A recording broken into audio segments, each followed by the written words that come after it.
Kemarin kita sudah tahu siapa sih presiden yang hanya bermodalkan dengkul saja, tapi tetap bisa dilantik, bahkan tanpa pencalonan seperti pilkada pada tahun ini. Contohnya dengan cara mengadakan banyak sekali tim sukses ataupun liputan-liputan media yang betul-betul menarik engagement atau pandangan masyarakat untuk mau memilih pasangan di pilkada pada tahun ini.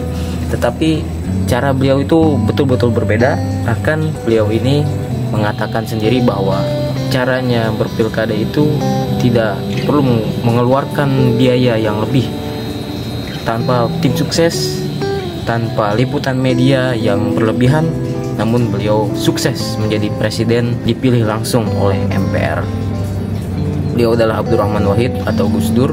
Ahul Fatihah, karena beliau almarhum Gus Dur sudah meninggalkan kita sudah beberapa tahun lalu. Tapi kita lihat perjuangan beliau dengan cara beliau dilantik sebagai presiden dengan cara yang unik, dan karakter beliau juga sangat unik.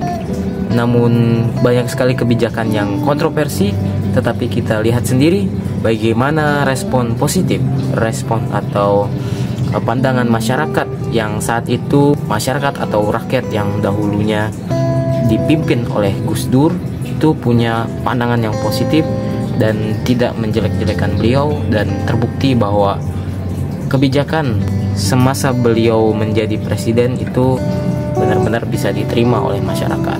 Dan kita akan lihat apa saja sih perubahan-perubahan atau perjuangan Gus Dur di saat beliau menjabat sebagai pemimpin di negara Indonesia ini.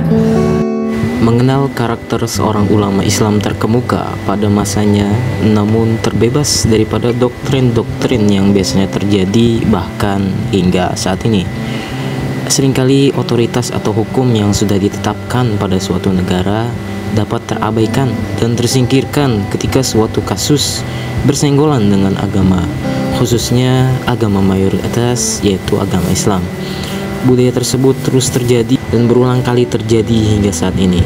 Padahal sedari dahulu ketika Gus Dur menjadi presiden, cara pandang dan doktrin ini dihancurkan dan terabaikan oleh Gus Dur, yang bahkan kita tahu tadi bahwa beliau itu adalah ulama dan ketua dari organisasi Islam terbesar di Indonesia, yaitu Nahdlatul Ulama.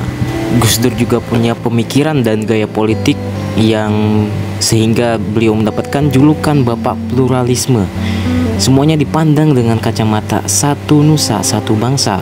Semuanya terikat dengan hukum negara dan ideologi Pancasila. Pemikiran ini mendapatkan apresiasi dari banyak tokoh dunia. Yang mendasari Gus Dur untuk melakukan ini adalah ideologi Pancasila. Salah satu contohnya adalah ketika pandangan beliau begitu bertentangan dengan IKMI. Salah satu tokohnya adalah Imaduddin Abdurrahim yang mempunyai pandangan bahwa Islam harus menjadi basis moral bagi Indonesia. Pandangan ini kontra dengan pandangan Gus Dur, karena bagi beliau pandangan yang betul itu adalah dengan memilih nasionalisme. Sebab di Indonesia praktek yang diterapkan tidaklah sekuler. Bahkan beliau sendiri mengatakan bahwa walaupun Islam 90% menjadi kepercayaan di Indonesia, dengan tegas dikatakannya tanpa Pancasila negara ini tak akan bertahan lama. Dan salah satu contoh lainnya adalah kebijakan beliau ketika itu. Ada salah satu tabloid yang menempatkan posisi Nabi Muhammad sebagai ke-11 di antara tokoh-tokoh dunia.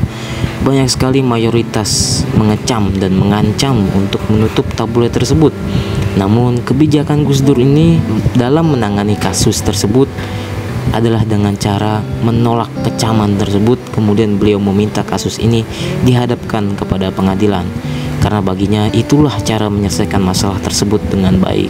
Jadi begitulah perjuangan beliau dan julukan bagaimana awal pertama kali ketika beliau menjabat sebagai presiden, apa sih sebenarnya yang betul-betul diperjuangkan oleh beliau. Salah satu contohnya adalah pluralisme ini, dan pluralisme ini pun menjadi simbol bagi Gus Dur karena beliau mendapatkan julukan sebagai Bapak Pluralisme di Indonesia. Karena kita pun tahu bahwa Indonesia ini kaya akan suku, bangsa, bahasa, ras, bermacam-macam. Dan Gus Dur mampu menjadi pemimpin yang bijaksana dengan menerima keanekaragaman tersebut dan membuat rakyatnya cinta terhadap Gus Dur.